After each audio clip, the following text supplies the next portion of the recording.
me das el micro, casi pongo. Buenos días, vamos a iniciar la última conferencia que le va a impartir don Gonzalo Rodríguez Fraile sobre la abundancia. Nos vamos a ir un poquito antes hoy, a las 12 menos 1 menos 10, 1 menos cuarto.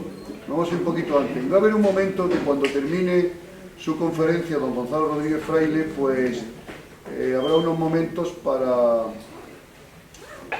firmar los libros, ¿de acuerdo? Y después procederemos a la clausura de este curso.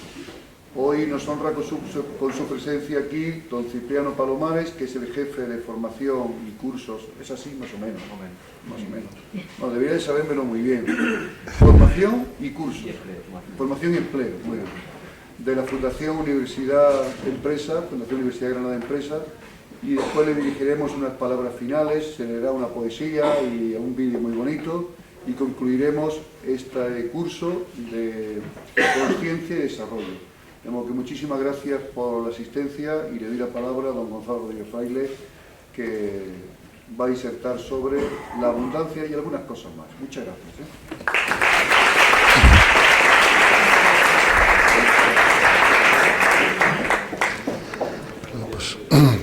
Buenos días otra vez, y como estamos en una facultad de económicas, nos ha parecido a todos correcto que habláramos en el último curso, o en la última, digamos, clase del curso, sobre el tema de la abundancia, ¿verdad? Que creo que es un tema que a todos nos interesa. Entonces, vamos a empezar por decir que la abundancia es el estado natural en el universo, ¿verdad? Y que por derecho natural, por ser seres humanos, pues nosotros deberíamos tener acceso a la abundancia sin ningún problema. Y cuando no es así, por alguna razón, pues tenemos que ver cuáles son las causas que puede haber para que eso no se esté manifestando, ¿verdad? Entonces, podemos empezar esta charla, esta conversación, proponiendo una fórmula matemática para vuestra reflexión, ¿verdad? Y esa fórmula matemática la acabamos de poner en la pizarra. Y no sé si se lee bien desde atrás, pero dice así. Dice, propósito correcto, más información correcta, más acción, igual a abundancia. ¿Ok?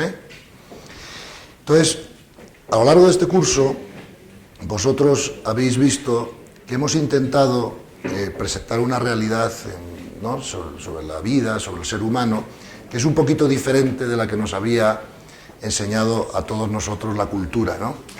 Eso no es culpa de nadie, la cultura antes no podía ofrecer lo que no se sabía, pero hoy se sabe sobre el ser humano y sobre el universo muchas más cosas que vosotros habéis escuchado aquí a lo largo del curso, ¿verdad?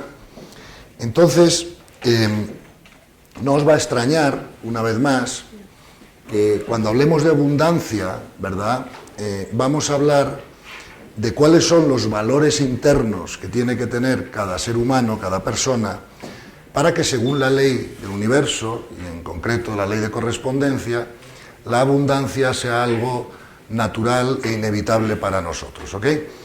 Quizá la cultura anterior nos hubiera dicho, oye, pues para ser abundantes, estar seguros de que tenéis que trabajar un montón ahí fuera, ¿no? Pero este nuevo paradigma, esta nueva manera de ver el mundo, como sabéis, vuelve a poner la importancia de las cosas dentro de nosotros y no fuera, ¿verdad? Para que, según la ley de la correspondencia y la ley del universo, vayamos pudiendo tener ahí fuera los resultados con los que nos vamos haciendo correspondientes, ¿ok? Entonces, otra vez más, tenemos que decir que la abundancia no es solo tener recursos, sino ser abundantes en general, ¿vale? Es algo que incluye los recursos, pero que no se limita a los recursos. La abundancia es una manera de ser, ¿no?, del ser humano, y va mucho más allá de que tengamos los recursos suficientes o necesarios para lo que queramos hacer, ¿no? Y entonces, como todo lo demás, la abundancia es una cuestión de valores internos. Y si os parece, yo os voy a mencionar 7 valores internos, no quiere decir que no sean 8 o 9, pero los 7 más importantes que yo considero que un ser humano tiene que trabajar dentro de sí mismo para adquirir, y cuando esos valores los hemos adquirido, la abundancia se convierte en algo inevitable. Claro, yo comprendo que normalmente cuando somos jóvenes y estamos en una clase y todos estamos interesados en ganar dinero, ¿no? y en que nos vaya bien en la vida, estamos buscando que alguien nos dé la fórmula mágica, ¿no? Decir, mira, esto que es tan sencillo, si lo haces, pues te va a traer toda la abundancia a tu vida. Pero el que haga eso os estaría mintiendo, porque la abundancia, como todos los demás atributos y valores importantes en el universo, solo se consiguen a través de un trabajo interior, ¿verdad? Un trabajo interior que todos tenemos que hacer y que lleva un tiempo, ¿verdad?, adquirir, digamos, esas actitudes y esos valores, ¿verdad? Entonces, vamos a hablar muy poco rato sobre cuáles son los 7 valores que yo os propongo y consideréis trabajar dentro de vosotros para que la abundancia sea una cosa inevitable, ¿vale? Entonces, el primer valor del que vamos a hablar en este aspecto es lo que yo llamo la confianza o la confiabilidad, ¿vale? Entonces, la confianza tiene 2 aspectos, que es la confianza en nosotros mismos, que podemos llamar autovaloración, y la posibilidad que nosotros tenemos de hacernos confiables a los demás, ¿verdad? Una persona que pretenda ser abundante o tener abundancia tiene que ser una persona confiable, ¿ok? Entonces, ¿qué cosas podemos hacer para ser confiables? Pues, por ejemplo, podemos hablar de las cosas que no nos hacen confiables, para saber al menos las que tenemos que evitar, ¿no? Por ejemplo, las personalidades rígidas no son confiables porque en cuanto tengas un diferente punto de vista o una discusión o conversación o diálogo para planes, en cuanto se mueven un poco de su postura rígida, se produce alteración y eso no ayuda, ¿verdad?, a la confiabilidad. Las personas excesivamente emocionales, por ejemplo, que echan las patas por alto por cualquier cosa, que tampoco son confiables para los demás porque la gente no quiere perder la paz, y si tú vas a contar algo o vas a hablar de algún tema, si la persona de enfrente tiene una reacción, digamos, excesiva, pues la segunda vez no se lo vas a contar, ¿no? Y luego también, para ser confiable, claro, tenemos que partir de una intención, de una puridad de intención, porque eso es percibida, digamos, por los demás, ¿no? Entonces, en la medida que nosotros seamos confiables para la gente va a querer trabajar con nosotros con mucha más facilidad que si no lo somos, ¿verdad? Y es un valor que si lo desarrollamos, pues nos va a hacer correspondientes, digamos, con el don, porque es un don, como todo lo demás, de la abundancia, ¿no? El segundo valor que me gustaría mencionaros es lo que yo llamo el entusiasmo, ¿verdad? Vosotros, cuando hagáis una función, un trabajo profesional, tenéis que intentar dar lo mejor de vosotros mismos. Y eso, cuando se hace, proyecta un entusiasmo, explico, que atrae a los demás energéticamente, ¿cierto? Eso todos lo habéis comprobado. Y además el entusiasmo es un valor que hace mover la energía en una dirección, ¿verdad? Vosotros sabéis que todo lo que existe en el universo está hecho de energía más información o energía informada, y por lo tanto también habéis sabido a lo largo del curso que la energía es más contagiosa que la gripe. Luego todos vosotros sabéis que trabajar con personas que demuestran entusiasmo, que tienen una actitud entusiasta, ¿verdad?, una actitud energética alta, pues es atractivo para todo el mundo y produce en las organizaciones o en los trabajos de equipo pues la energía adecuada, ¿verdad?, que contagia a los demás para que haya una potencia, ¿verdad? Vosotros habéis visto que os ha explicado el ser humano como un carruaje, ¿verdad? Y el carruaje hay que moverlo, ¿no? Y el entusiasmo, ¿verdad?, es una actitud que os hará a todos atraer a la gente, mover opiniones, hacer que las cosas ocurran, y es un valor que tenéis que desarrollar dentro de vosotros para que la abundancia se convierta en algo absolutamente natural, ¿no? El tercer valor que me gustaría comentaros es el compromiso, ¿verdad? Si nosotros no nos comprometemos firmemente con lo que estemos haciendo, no vamos con la ley del universo, ¿verdad? La ley, como sabéis, nos exige o nos invita a que nos comprometamos profundamente con cada cosa que hagamos en la vida. Me da igual que sea el trabajo, que las relaciones personales, que las relaciones de pareja, que las relaciones de amistad. Si no somos capaces de generar el valor interno del compromiso, ninguna de esas cosas va a funcionar, ¿verdad? En esto hay normalmente una confusión con mucha gente, ¿no? Porque hay gente que piensa que el comprometerse con algo o con alguien realmente va en contra de nuestra libertad, ¿cierto? A esa idea que está muy extendida por ahí. Y no puede ser más falsa esa idea, ¿verdad? Porque nosotros tenemos libertad para actuar, tenemos libertad para cometer errores y aprender de ellos, ¿verdad? Tenemos libertad para reaccionar como queramos ante las circunstancias de la vida. Según reaccionemos de una manera o de otra, esas circunstancias seguirán repitiéndose o no. Vosotros sabéis que hay un refrán en Estados Unidos que dice que todo lo que se resiste, persiste, ¿verdad? Y de eso hemos hablado ya más en otros cursos, vamos, en otros momentos de esta cátedra. Pero el compromiso no merma en absoluto nuestra libertad, sino al contrario, la hace más grande. Nosotros somos libres también para comprometernos con lo que queramos, ¿verdad? O con quien queramos. Pero si no nos comprometemos con nada ni con nadie, no podemos quejarnos de que no tengamos resultados en la vida, ¿ok? Entonces, el compromiso es lo que hace que toda nuestra potencia energética, ¿verdad?, se concentre en un punto, ¿no?, de alguna manera. Y vosotros sabéis que hemos dicho que también hay otro refrán que dice que ahí donde pones tu atención se expande, ¿cierto? Y por lo tanto, con aquello que vosotros queráis comprometer, eso va a tener una fuerza especial, digamos, para que os haga correspondiente, según la ley del universo, a que se produzca la abundancia. Entonces es muy normal que en el mundo del trabajo falte el compromiso, ¿verdad? ¿Cuáles son algunos síntomas de falta de compromiso? Pues cuando yo pienso en términos de a mí no me pagan para esto, ¿vale?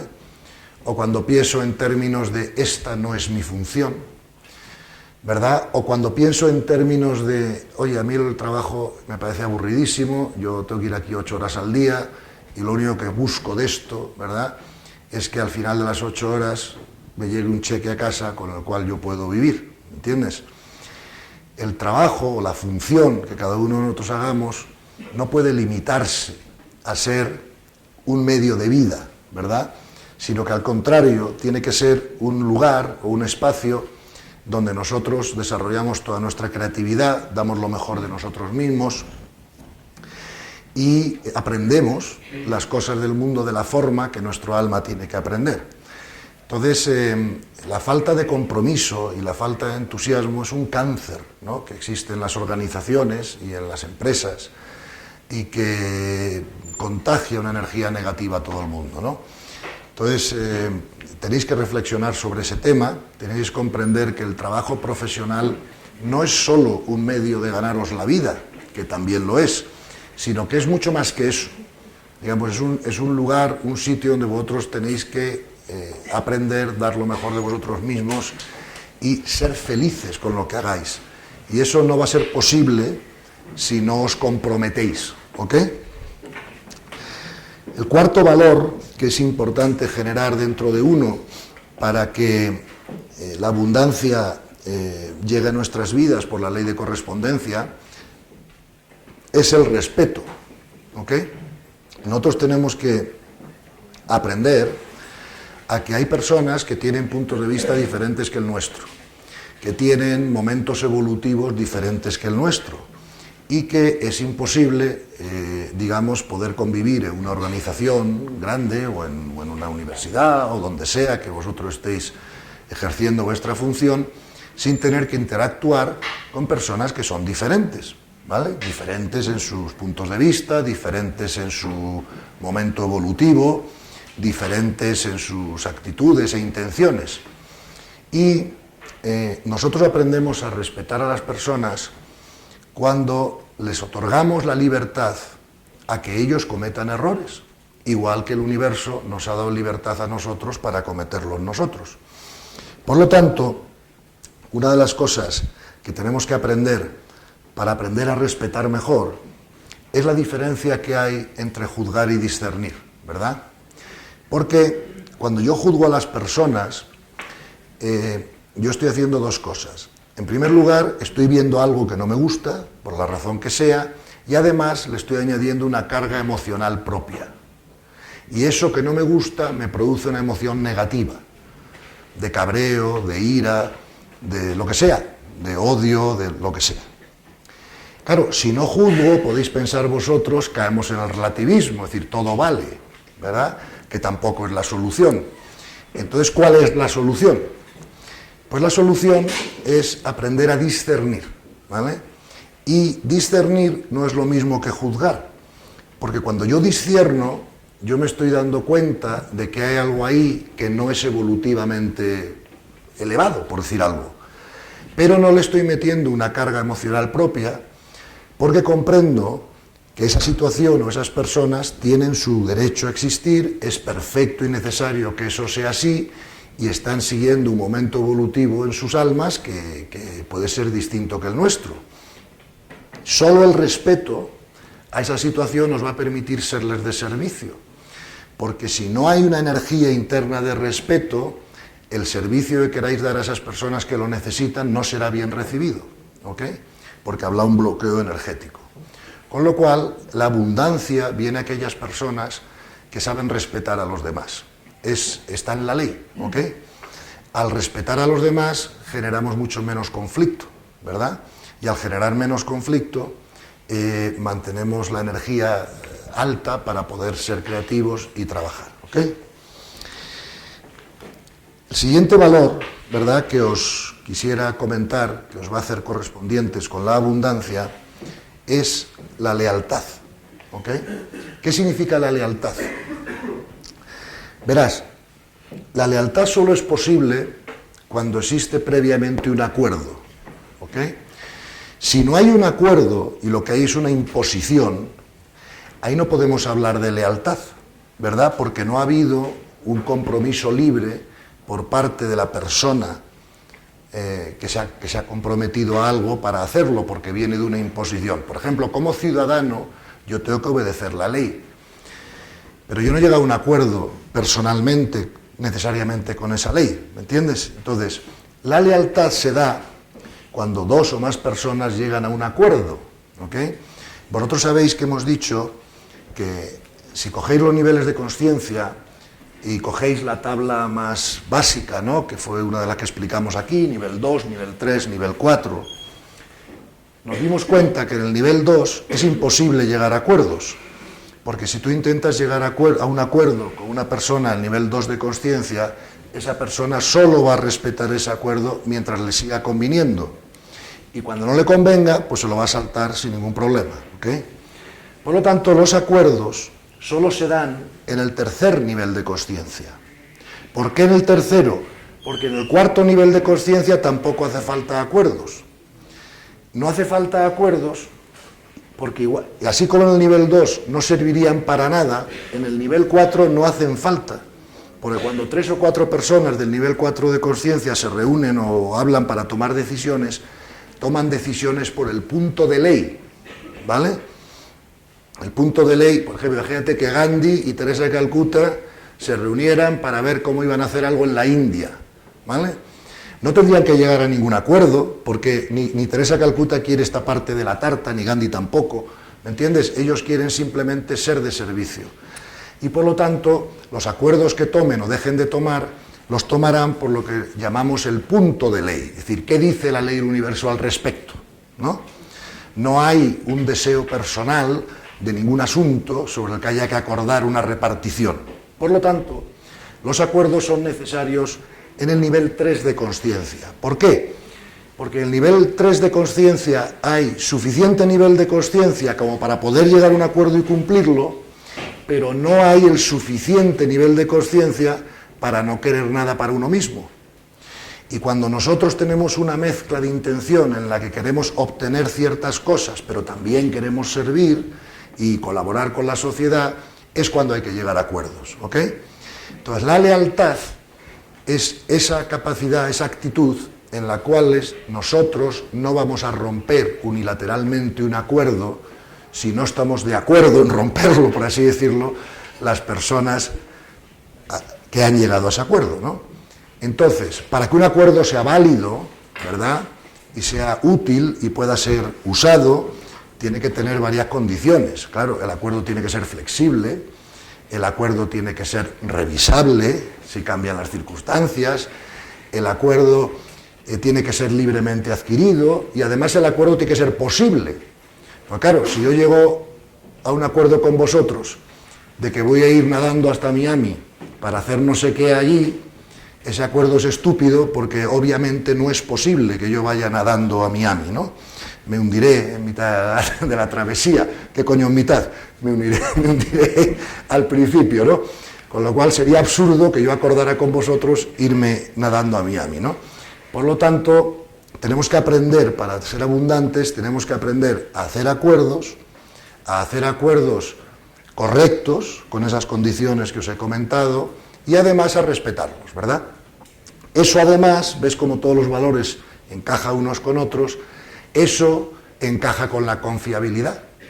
¿Ves? Cuando una persona es capaz de hacer buenos acuerdos, es capaz de respetar y tener lealtad a los acuerdos que hace con los demás, esa persona se hace confiable para los demás y las personas tienen más interés y más facilidad para trabajar con él, ¿no? Y para cooperar en distintos temas y para generar abundancia entre todos, ¿no? Otra cosa muy importante, otro valor importante que os apunto, ¿no?, para generar abundancia, es estar abiertos al aprendizaje, ¿verdad? Tener en cuenta que la verdadera vida, la vida de verdad, para nosotros empieza cuando salimos de la zona de confort, ¿ok? Y salir de la zona de confort al principio da un poquito de vértigo, ¿no? Porque no sabes dónde vas a ir, ¿verdad? Es que yo no me puedo mover de esta jaula, perdona, pero vamos, miro para abajo y no sabes dónde vas a ir cuando sales de la zona de confort, pero por otro lado es la que te permite aprender. Mira, en esto yo suelo poner un ejemplo muy tonto, ¿no? Pero yo había hecho mucho deporte cuando era joven, pero no había esquiado mucho en nieve, por la razón que sea, quizá porque vivo en Miami, ahí no hay nieve, y yo tenía una pareja que era esquiadora profesional. Y claro, un día fuimos con un grupo de amigos a esquiar a Colorado, en Estados Unidos, claro, y yo me encontré con que yo no sabía esquiar muy bien, sabía algo, pero no muy bien, y mi pareja esquiaba con una profesional, y claro, yo no iba a dejar que llegara antes abajo, ¿no? Eso era como imposible, ¿no? O sea, que somos así un poco machistas, eso no, ¿eh? Y entonces me tiraba para abajo por la cuesta, claro, no sabía girar, pero bueno, las piernas iban más o menos aguantando los baches, me pegué 800 tortas, pero en una semana aprendí a esquiar mucho, porque testé mis límites muchas veces. Recuerdo que venía en el grupo un amigo nuestro que tenía un poquito más de miedo, ¿no?, a las cuestas y eso, y bueno, no quería caerse, tal. Resultado, no aprendió a esquiar en esa semana, ¿verdad? Entonces, salir de la zona de confort, ¿verdad?, y testar los límites es una cosa que nos ayuda mucho a avanzar. Y significa además una pérdida de miedos, ¿me explico? Y como os hemos explicado en este curso muchas veces, lo contrario al amor es el miedo. Y toda trascendencia de ego, que es el crecimiento personal y espiritual, supone una pérdida de los miedos. Y os hemos explicado que hay 4 miedos básicos que siempre se me olvidan, pero bueno, el miedo a la muerte, el miedo a enfrentar, el miedo a la pérdida de algo valioso, y el cuarto siempre se me olvida. ¿Por qué no? Eso. Joder, ya lo sabéis todo mejor que yo, qué gusto, ¿no?, de esta clase, ¿no? Y esos miedos los tenemos que ir perdiendo, ¿no? Y por último, os voy a mencionar el valor quizá más importante, ¿verdad?, para generar abundancia, que es nuestra capacidad de ser de servicio. Yo cada vez que hablo con alguna persona que tiene problemas con la abundancia, cuando charlamos, analizamos y vemos en profundidad, nos damos cuenta de que siempre hay una disminuida capacidad de servicio en esa persona, ¿no? Cuando nosotros generamos la actitud y la capacidad de ser de servicio, la abundancia está absolutamente garantizada por el universo. Es más, el universo nos garantiza que todos los recursos que nosotros necesitemos para ser de servicio a los demás siempre aparecerán. Fíjate que los maestros espirituales, cuando empezaban sus proyectos, sus labores de servicio, sin excepción, todos empezaban sin recursos, en la absoluta confianza de que los recursos llegarían, y nunca ha dejado de ser así. Ayer Nieves os explicaba, supongo, que muchas veces cuando estás liderando un proyecto, estás construyendo el avión mientras vuelas, ¿vale? Hay veces que si esperamos demasiado, decir, mira, yo quiero tener el avión perfecto, los motores perfectamente diseñados, las alas pintadas, y cuando ya esté todo perfecto es cuando voy a empezar, eso ya es demasiado tarde, ¿ok? Entonces, yo os garantizo que si desarrolláis en vosotros la actitud, el deseo de ser de servicio, la abundancia la vais a tener siempre garantizada, por la ley de correspondencia, si queréis llamarlo de otra manera, por la añadidura de la que hablan los textos espirituales, ¿verdad?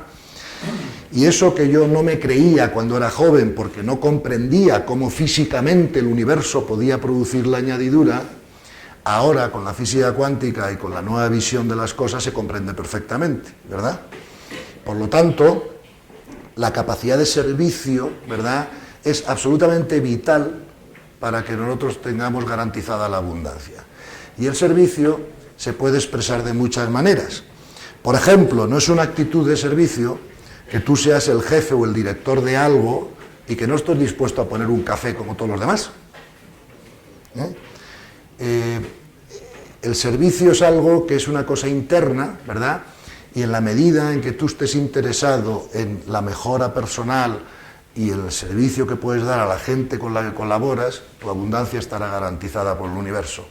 Porque ese es el propósito del universo y el universo os muestra la ley, ¿ok? Entonces, dicho o comentado cuáles son los 7 valores más importantes que nos van a llevar a la abundancia, digamos 3 o 4 cositas más que os van a ayudar en el camino de la abundancia, o al menos yo he visto que me han ayudado a mí en mi experiencia personal a lo largo de mi desarrollo profesional, ¿no? Uno de ellos es saber que los derechos que nosotros tenemos son un resultado de nuestro compromiso más nuestra acción, ¿verdad? Si no tenemos compromiso y no tenemos acción, no generamos derechos, ¿ok? Entonces, esto es importante comprenderlo porque muchas veces la gente parte del derecho antes de estar dispuesto a tener un compromiso y a actuar. Y eso es darle la vuelta a la tortilla y no comprender bien las cosas y además bloquea la abundancia. Nosotros tendremos derechos a esto, aquello, lo más allá, cuando nos hayamos comprometido con algo y hayamos trabajado, ¿vale? Hayamos desarrollado una acción, ¿ok? Bien. Otra cosa muy importante para hacernos correspondientes con la abundancia es que respetemos la relación entre la compensación que recibimos y la generación de valor, ¿vale? Una de las leyes universales es la ley de la compensación. Todos ofrecemos algo a los demás, todos tenemos derecho a recibir una compensación por eso que ofrecemos, ¿no? Muchas veces la gente no piensa en esos términos y la gente piensa, bueno, a mí que me paguen y que yo tenga la obligación de dar un valor a cambio de eso, pues no está tan clara, ¿no? Siempre que os paguen por algo y no hayáis generado el valor correspondiente a ese pago, estáis violando la ley del universo y tendréis dificultades posteriormente con la abundancia. O sea, nunca busquéis un ingreso gratis o un cumplimiento, explico, en el trabajo, porque eso va contra la ley del universo y contra la abundancia. Más bien pensar en estos otros términos. Yo tengo derecho, por la ley del universo, a recibir una compensación por mi función, pero solo tengo ese derecho si con mi función, ¿verdad?, estoy aportando un valor proporcional o equivalente a la compensación que recibo. Para que ello sea posible, tenéis que daros cuenta que entonces tenéis que tener alguna especialización, o sea, tenéis que tener algún valor que ofrecer a la sociedad, ¿vale? Por ejemplo, un médico ha estudiado 10 años, se ha preparado, tiene un valor que ofrecer porque tiene unos conocimientos de los cuales los demás carecemos, y cuando nos ponemos enfermos o tenemos algún problema, vamos al médico, lógicamente le pagamos por su servicio porque él tiene que vivir de su trabajo, pero él tiene que darnos a cambio un consejo médico, una solución a nuestros problemas, un conocimiento que no tenemos, ¿no? Ponte el caso de los profesores o catedráticos que hay en la universidad, vosotros venís aquí, ellos os dan su conocimiento. Por ejemplo, el profesor González Blasco, cuántas horas ha tenido que estudiar, cuántas oposiciones ha tenido que hacer, cuántos artículos ha tenido que escribir, para poder llegar a generar unos conocimientos internos que él os transmite a vosotros y os dan valor, porque vosotros aprendéis cosas que luego son útiles en la vida. Y por lo tanto, ahí se está respetando perfectamente la ley del universo. Tienes una persona que se ha preparado toda su vida para poder ofrecer un valor, y tenéis unos alumnos que estáis recibiendo ese valor y pagándole, como es lógico, las cantidades que sean oportunas para que él pueda vivir y cubrir sus gastos y su vida a través de ese valor que os está ofreciendo, ¿no? Lo que va absolutamente en contra de la ley son estas personas que a veces me encuentro que quieren encontrar un trabajo que les pague pero no quieren hacer nada, ¿me explico? Y no ofrecer ningún valor a cambio, y eso no va con la ley, y eso siempre bloqueará la abundancia, ¿vale? Otra cosa que es muy útil para hacernos correspondiente con la abundancia es que tengamos la intención, como yo llamo, de engrasar el universo, ¿vale? ¿Qué significa engrasar el universo? Pues mira, todos los maestros espirituales, por ejemplo Jesucristo en el Evangelio, pero otros muchos, siempre nos han hablado del diezmo, ¿no? ¿Y qué es el diezmo, no? Pues el diezmo es un porcentaje más o menos pequeño de lo que nosotros generamos, que nosotros de alguna manera tenemos que repartir, ¿verdad?, con la sociedad. Entonces, ¿qué personas se hacen no correspondientes con la abundancia? Por ejemplo, las personas que una negociación lo quieren todo para ellos y no son capaces de dejar un poquito en la mesa para los demás. No sé si me explico, ¿no?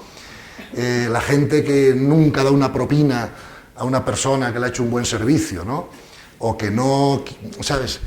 Todo lo que sea engrasar el universo, como es lógico, va con el amor, va con la ley de solidaridad, va con la ley del universo, ¿no? Entonces, siempre, siempre, siempre, siempre en el trabajo profesional, aprender a dejaros algo en la mesa, ¿verdad? Y aunque, fíjate lo que ocurre con esto. Yo a veces, por circunstancias de la vida, he podido estar en alguna negociación donde la parte contraria estaba en una situación complicada, por mil razones, y podría haber apretado mucho más, por así decirlo, ¿cierto? Y a lo mejor si hubiera apretado mucho más, me hubiera quedado seguro con más parte del pastel. Y no hubiera pasado nada porque los dos hubiéramos estado de acuerdo, aparentemente. Pero esto es lo que ocurre. Tú imagínate que a mí se me cae un billete de 10 euros y nadie se da cuenta. Y la última persona que queda en la sala, mira para allá, ve que no hay cámaras, tal, coge el billete de 10 euros, se lo mete en el bolsillo, ¿no? Y dice, uy, aquí no ha pasado nada, ¿cómo se dice? I got away with it, ¿cómo se dice en español? Me he salido gratis de esta, ¿no? Que decir, 10 euros. Claro, la gente no se da cuenta que aunque no le esté viendo nadie, sí le está viendo el universo.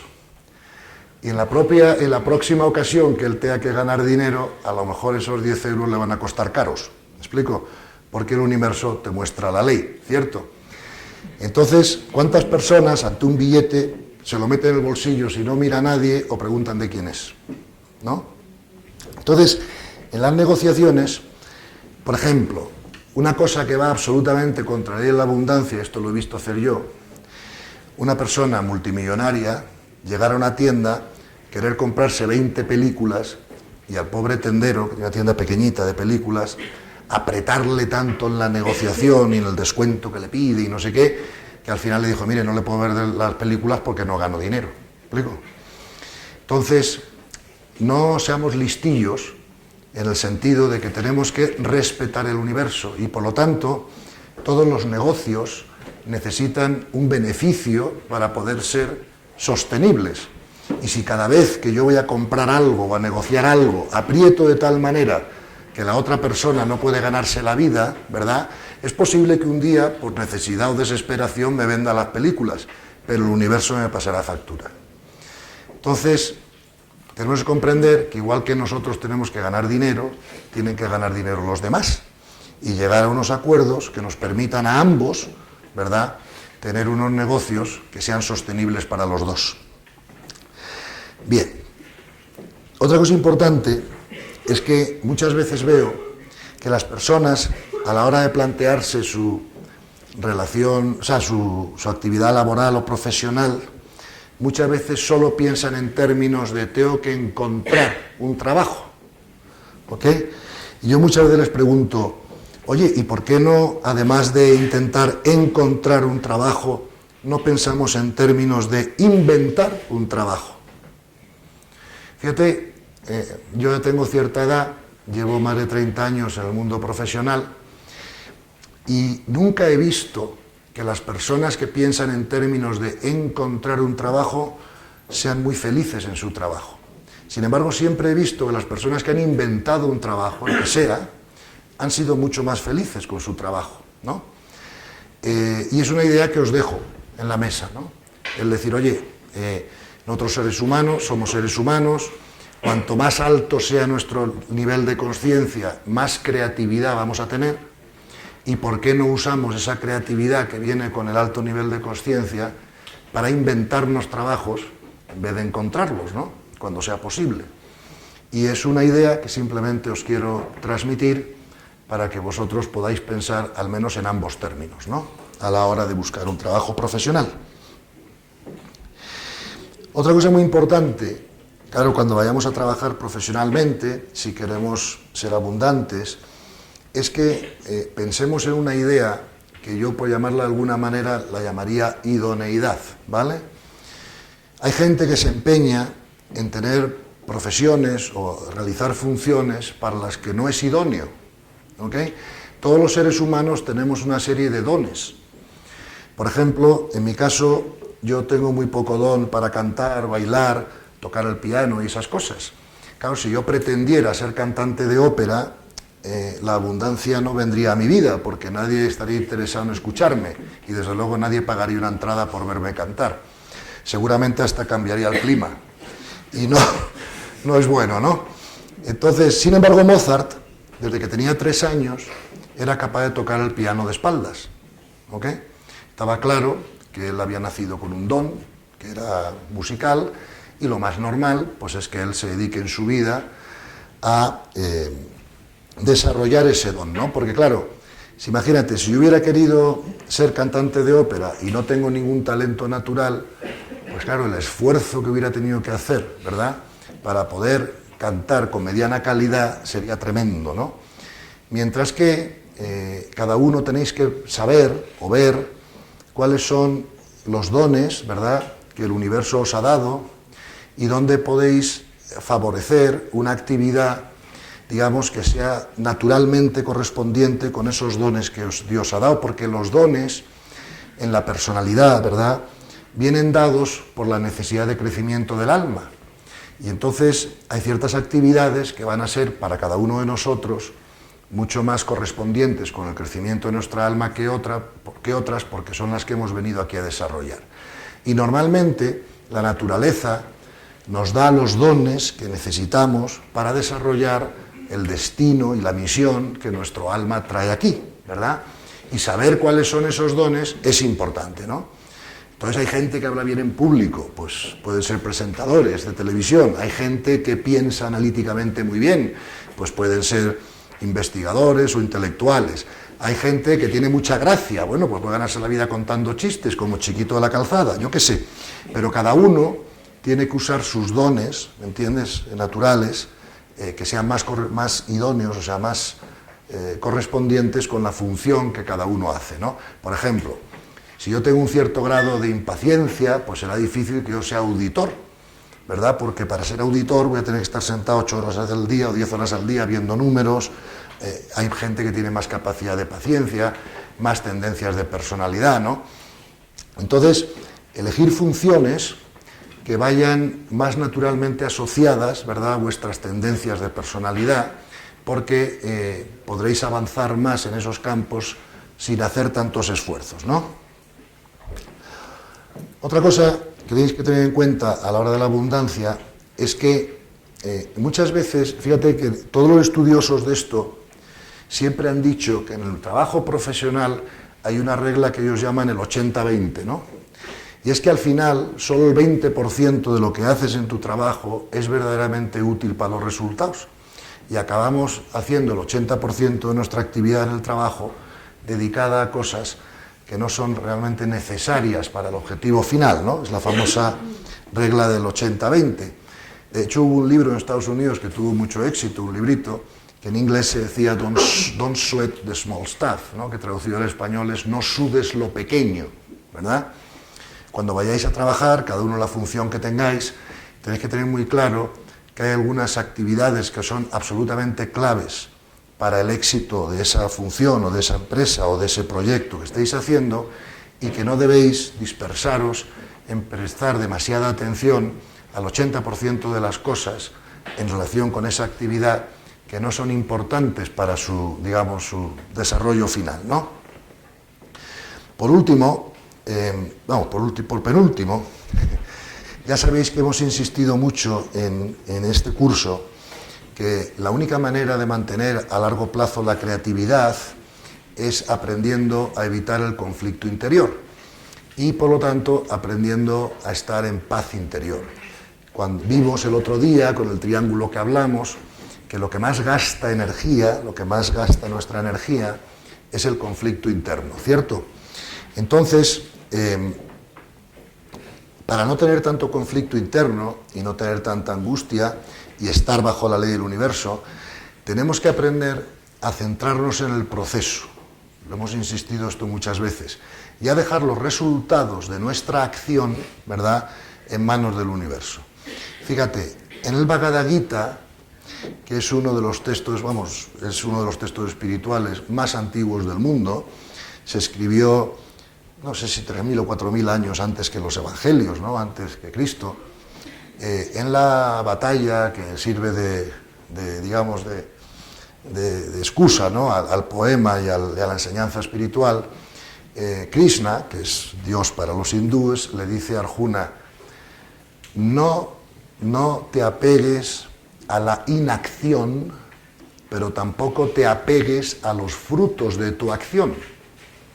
¿Ok? Eso quiere decir que tenemos que aprender a centrarnos en el proceso, dar lo mejor de nosotros mismos y dejar los resultados en manos del absoluto. Al dejar los resultados en manos del absoluto, nuestro ego ya no quiere controlar tanto esos resultados y nuestro nivel de angustia baja muchísimo. Y cuando baja el nivel de angustia, se aumenta la creatividad. Y cuando se aumenta la creatividad, estamos mucho mejor preparados y disponibles para cualquier cosa. ¿Me explico? Tenemos que darnos cuenta también que cuando estamos haciendo un trabajo profesional, tenemos que acabar con el vicio que tenemos de centrarnos en el problema, para poder centrarnos en la solución. Estoy harto de ir a consejos de administración de muchas empresas, no mías, de terceros, donde si el consejo de administración duraba 2 horas, la gente se pasaba 1 hora 45 analizando el problema, cabreándose por el problema, discutiendo por el problema. Y ya cuando yo veía que todo estaba empezando a cansarse, les decía: bueno, ¿creéis que ya es hora de que pensemos a pensar en la solución?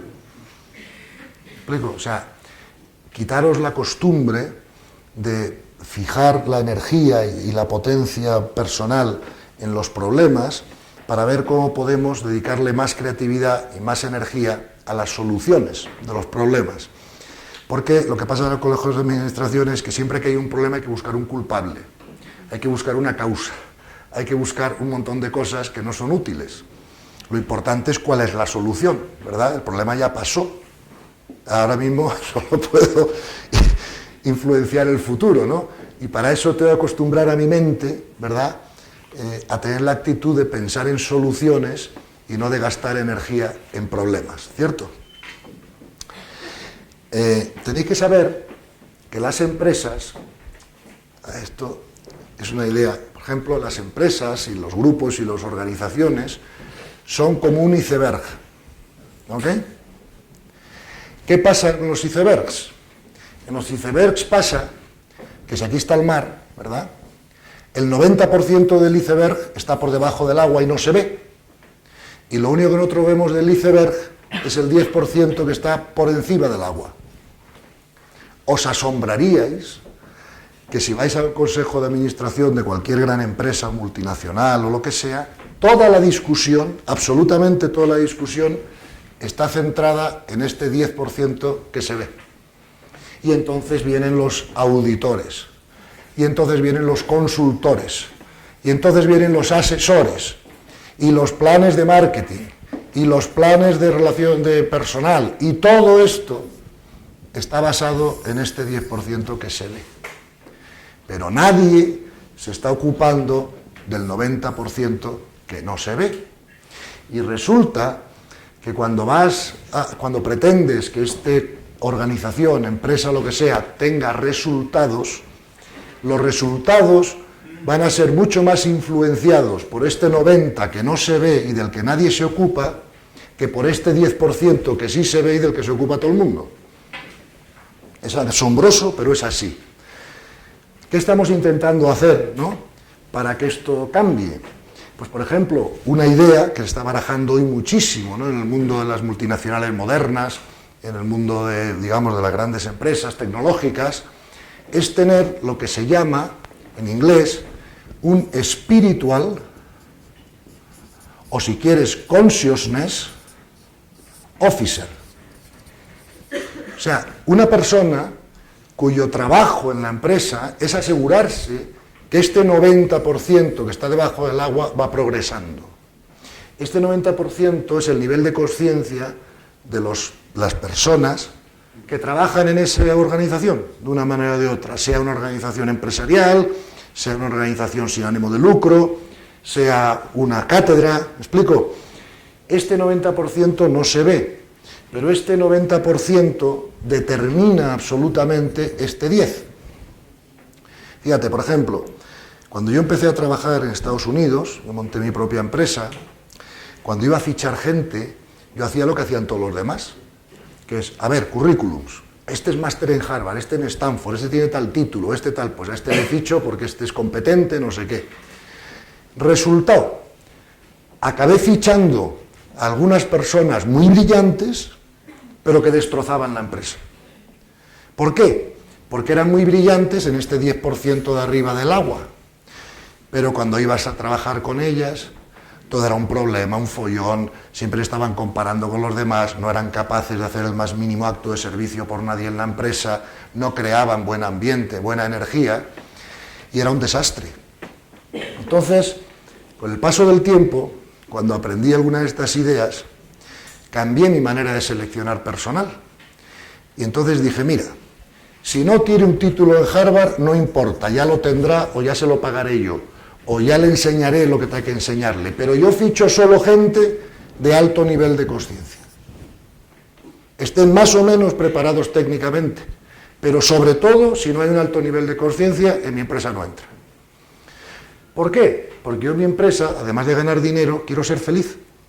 Quiero que las personas se desarrollen. Quiero que las personas tengan en su trabajo mucho más que simplemente un sueldo o un ganar dinero. Y las personas de bajo nivel de conciencia no me van a ayudar a ese propósito. Y por lo tanto cambié totalmente mis criterios de selección, ¿verdad?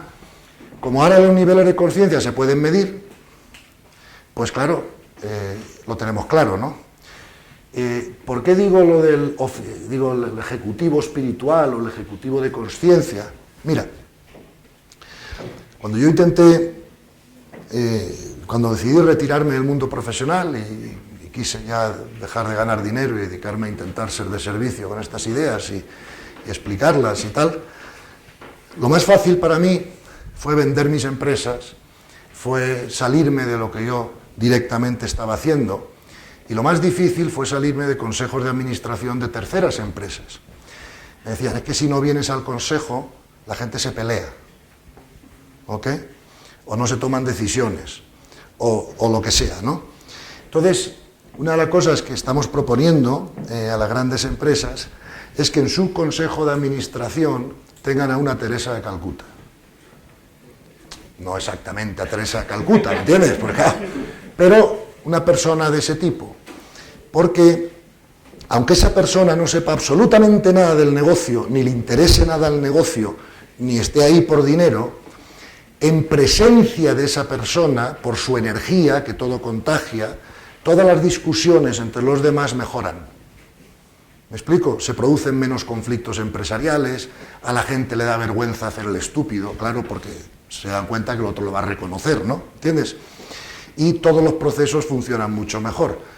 Y estamos intentando poner de moda esta idea de decir que toda empresa tiene que tener un puesto alto ejecutivo cuya función sea velar por el nivel de consciencia y por la falta de conflictos y por la formación adecuada de los trabajadores de esa empresa. ¿Entiendes?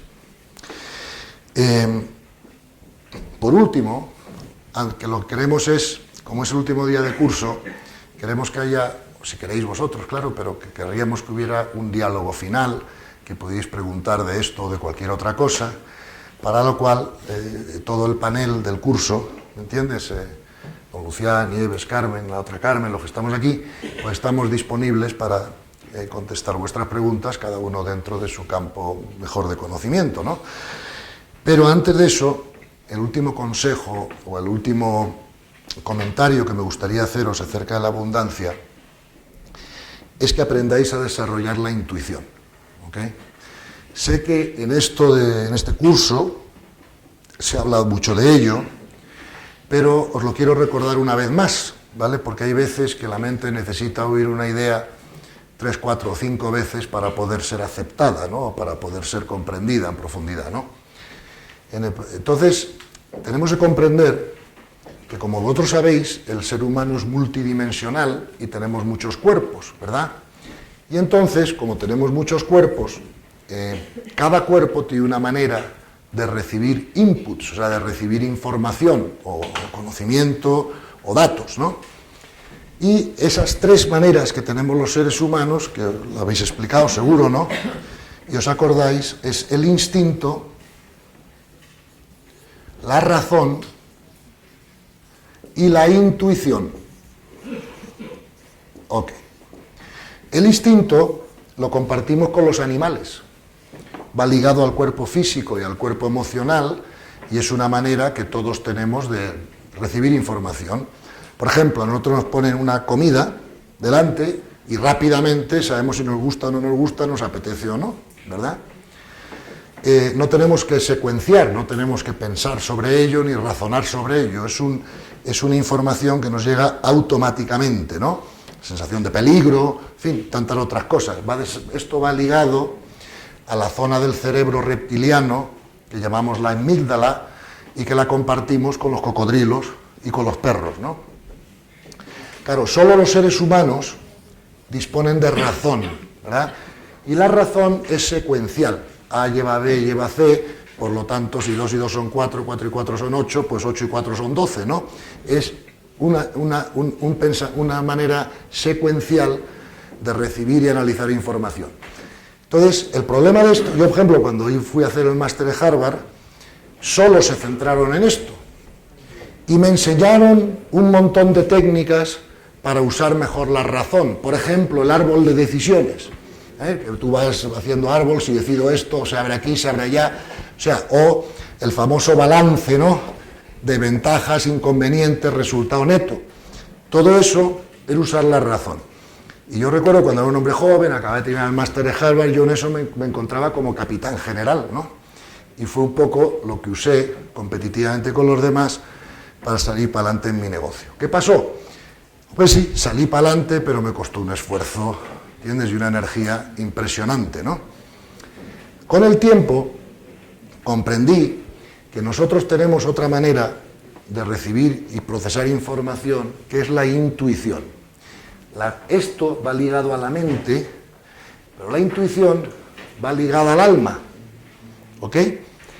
Es más, cuando nos muramos y el alma se desprenda, por así decirlo, del cuerpo, el alma no tendrá instintos ni razonará, el alma intuirá. ¿Me explico? Para poder razonar tengo que tener cerebro gris, neocórtex. Cuando me muero, el neocórtex ya no tengo. Por lo tanto, no tengo cuerpo físico, tampoco tengo instinto. Lo que me queda es la intuición. Entonces, lo que yo quisiera es animaros a que empecéis a usar esta intuición antes de moriros, ¿vale?